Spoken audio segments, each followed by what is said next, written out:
Hello students, पिछले video में हमने समांतर श्रेणी का nवां पद ज्ञात किया था। तो उसके लिए मैंने an का सूत्र लगाया, ठीक है ना। अब हम समांतर श्रेणी के n पदों का योगफल निकालेंगे। तो योगफल निकालने के लिए एक नया सूत्र लगाएंगे, और वो किस तरीके से है। तो सबसे पहले तो मैं पिछले वीडियो का सूत्र लिख रहा हूँ। वो क्या था, n और पद निकालने का था। an बराबर a plus n minus one into D. ये तो समांतर श्रेणी के nवां पद निकालने का सूत्र था, ठीक है ना। अब आज हम जिस सूत्र का उपयोग करेंगे, क्योंकि इसमें योगफल ज्ञात करना है, समांतर श्रेणी दे रखी है, इनमें इनके योगफल निकालने हैं, तो उसके लिए Sn लगाएंगे। और Sn किस प्रकार से है, तो सबसे पहले Sn बराबर n बटे दो 2a plus n minus one into D. ये समांतर श्रेणी के n पदों के योगफल निकालने का सूत्र है, ठीक है ना। अब इसका एक रूप और बनेगा, वो किस प्रकार से है वो आप देखें। तो देखिए n बटे दो, तो ये 2a लिखा हुआ है, इसको हम लिखते हैं a plus n minus one into D. तो ये हो गया हमारा n बटे दो a, और देखिए यहां से देखिए a plus n minus one into D. तो यहां से a plus n minus one into D को क्या कह रहे हैं, an कह रहे हैं, ठीक है ना। तो इसके स्थान पे हम क्या लिख देंगे, an। और an मतलब क्या है, अंतिम पद या nवां पद, तो इसको l भी लिखा गया है, ठीक है ना। तो ये क्या बन जाएगा, अथवा में n बटे दो a प्लस l मीन्स अंतिम पद, ठीक है ना। तो ये योगफल निकालने का सूत्र बन गया। तो एक तो इस वाले का उपयोग करेंगे हम, और एक इस वाले का, ठीक है ना। तो इस वाले सूत्र का उपयोग कब करेंगे, जब हमें अंतिम पद का पता होगा, ठीक है ना। तो पहले तो आप इस सूत्रों को नोट कर लें, उसके बाद में फिर हम सवालों को हल करेंगे, ठीक है ना।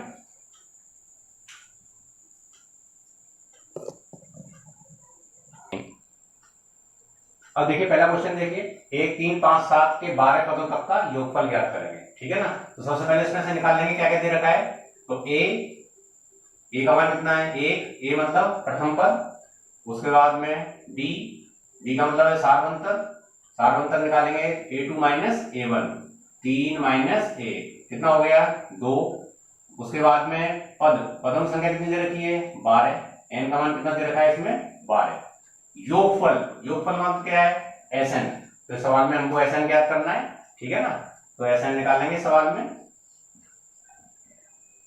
तो Sn का सूत्र लगा देंगे, Sn बराबर n बटे दो 2a plus n minus one into D.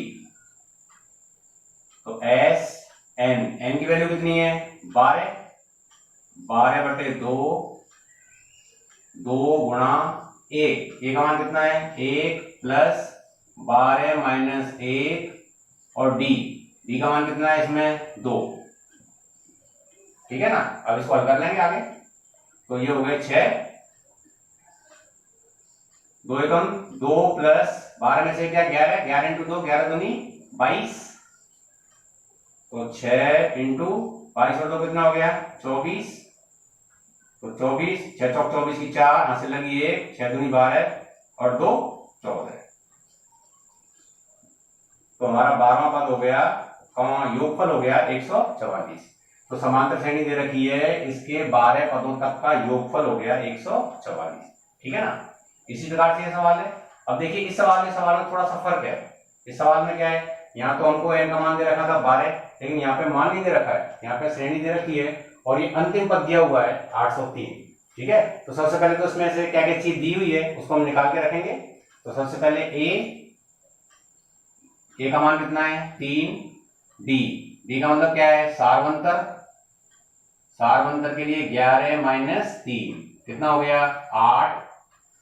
और देखिए 803 क्या है इसमें, अंतिम पद, ठीक है। तो अंतिम पद को क्या कहेंगे हम, an। तो इसका मान कितना दे रखा है, 803। अब यहां से लेकर के यहां तक कितनी संख्याएं हैं ये हमको मालूम नहीं है, यानी कितने पद हैं। तो इस सवाल में n का मान मालूम नहीं है, यानी n का मान भी ज्ञात करना पड़ेगा। और उसके बाद में फिर योगफल पूछ रहा है, तो फिर हम क्या लगाएंगे, Sn। तो Sn का मान भी ज्ञात करना पड़ेगा। तो सबसे पहले तो हमने क्या दे रखा है, अब क्या निकालना है। सबसे पहले तो इस प्रकार से लिखना है, ठीक है ना। अब रखेंगे तो सबसे पहले an दिया हुआ है तो 5.2 प्रश्न वाला का सूत्र लगाएंगे an का, यानी nवां पद। तो सबसे पहले an बराबर a plus n minus 1 into D. तो an का मान कितना है 803, a का मान कितना है 3 प्लस n का मान 15 नहीं, और d का मान कितना है इसमें 8, 3 इधर पक्षांतर हो जाएगा 803 माइनस 3 n माइनस 1, ये हो गया 8। तो ये कितने बचे 800 n माइनस 1, और ये वाला 8 में जाएगा इसके नीचे तो कट जाएगा, तो कितना हो गया 100। यहाँ पे हो गया n माइनस 1, एक इधर पक्षांतर हो जाएगा तो n बराबर हो गया 100 प्लस 1, यानी n बराबर हो गया 101, ठीक है ना। तो ये तो हमने an के सूत्र की सहायता से n की मान निकाली है, ठीक है। अब आगे क्या रहा है sn का मान निकालना है। तो जब हमको an का मान मालूम है, यानी अंतिम पद मालूम है, तो हम छोटे सूत्र का उपयोग करेंगे। तो वो सूत्र क्या है कि sn बराबर n बटे 2 a प्लस an, ठीक है ना। तो n की वैल्यू कितनी है 101, तो यहाँ पे भी 101 बटे 2 a की वैल्यू कितनी है 3 प्लस an की वैल्यू कितनी है 803।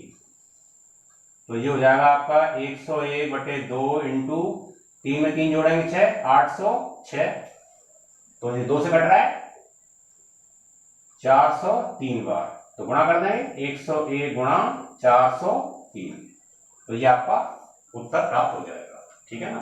तो ये इस प्रकार के सवाल है, इनमें SN का लगाया है और किसी किसी सवाल में AN लगेगा और साथ में SN भी लगेगा, ठीक है ना। नोट कर लें आप इसे।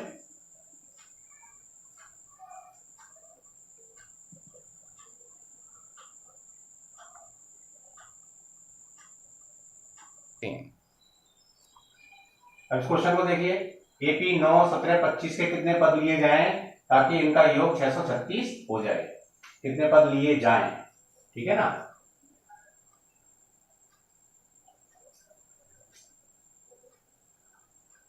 तो देखिए सबसे पहले इसमें से निकाल के रख लेंगे क्या क्या चीज दे रखी है। तो सबसे पहले ए का मतलब प्रथम पद कितना दे रखा है 9, उसके बाद में डी यानी सार्वंतर 17 माइनस 9 यानी कितने हो गए 8, उसके बाद में योग 636 हो जाए, यानी ये SN का मान दे रखा है 636। कितने पद लिए जाएं, कितने पद यानी पदों की संख्या। तो इस सवाल में n का मान पूछ रहा है, ठीक है ना।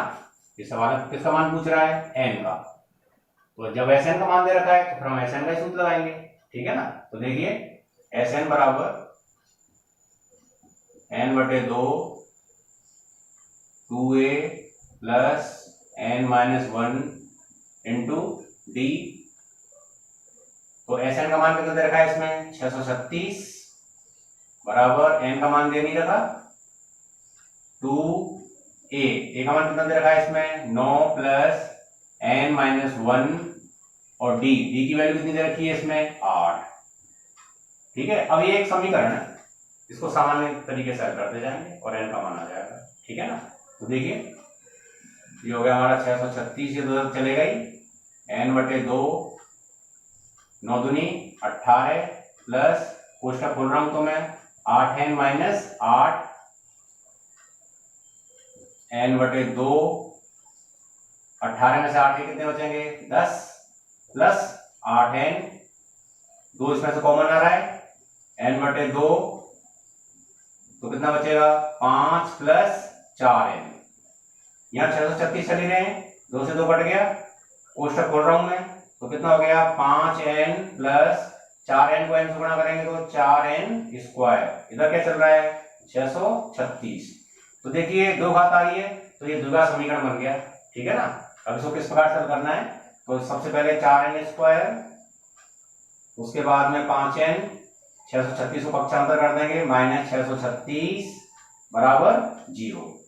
अब ये गुणनखंड विधि से इसको हल कर सकते हैं, ठीक है ना। तो 636 को पहले 4 से गुणा करेंगे तो रफ्तार ये है 636 इंटू 4, तो 4 सिंह 24 की 4 हासिल लगी 2, 4 की 12, 2 14 की 4 हासिल लगी 1, 4 सिंह 24 और 1 25। अब यहाँ पे संख्या बहुत बड़ी होगी, ये 2544। तो इसके गुणनखंड किस प्रकार से करने हैं वो देखें आप। तो सबसे पहले इसके बाद गुणनखंड करने हैं हम। तो 2 से भाग लगाएंगे, 2 एकम 2, 2 दूनी 4 बचा 1, 2 7 14, 2 दूनी 4। फिर 2 से लगाएंगे, 2 छिक्के 12, 2 तिया 6, 2 छिक्के 12। फिर 2 से जा रहा है, 2 तिया 6, 2 एकम 2 बचा 1, 2 अंठे 16। फिर अभी भी 2 से जा रहा है, 2 एकम 2 बचा 1, 2 पंजे 10, 2 नम 18। अब 3 से जा रहा है, 3 पंजे 15, 3 तिया 9। अब 53 है, 53 तो अभाज्य संख्या होती है, तो 53 में तो 53 से ही जाएगा, ठीक है ना। अब इसको हम 2 समूह में बांट देंगे, तो 3 दूनी 6 दूनी 12 दूनी 24 दूनी 48। तो यहाँ तो हो गए 48 और यहाँ पे कितने हो गए 53। देखिए 53 में से 48 घटा देंगे तो हमारा कितना बच जाएगा 5। तो जब बहुत बड़ी संख्या होती है तो उसको इस प्रकार से अभाज्य गुणनखंड में तोड़ लेते हैं और इस प्रकार से गुणनखंड करते हैं। तो हमारे इसके टुकड़े हो गए 4n square plus 53n minus 48n minus 636 बराबर 0। आगे कॉमन की क्रिया है, दोनों में कॉमन क्या आ रहा है n, तो 4n प्लस 53। इन दोनों में कॉमन क्या आ रहा है 12, तो 12 चौक 48, 4n प्लस 53 बराबर में क्या चल रहा है 0। तो ये हो गया हमारा 4n प्लस 53 और n माइनस 12 बराबर 0। अब इनको अलग अलग कर देंगे, ठीक है ना। देखिए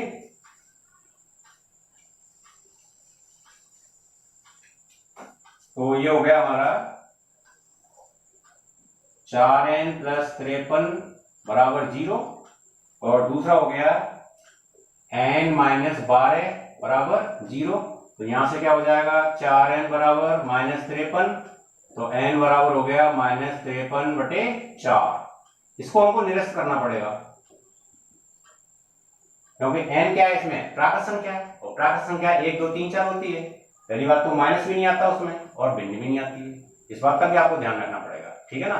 n का मतलब क्या है पदों की संख्या, तो पदों की संख्या तो गिनती में आएगी, तो 1 से लेकर आगे तक कितने ही पद हो सकते हैं इसमें, ठीक है ना। अब यहाँ पे इधर पक्षांतर करेंगे, 12 उधर पक्षांतर करेंगे तो n का मान कितना आ जाएगा 12। तो इस सवाल में पदों की संख्या कितनी आ गई 12, ठीक है ना। तो ये हमारा आंसर हो जाएगा n बराबर 12। तो इस प्रकार के सवाल है, ठीक है ना। आप इसको आराम से नोट कर लें और फिर आगे के सवालों पे करने का अभ्यास करेंगे, ठीक है ना। धन्यवाद।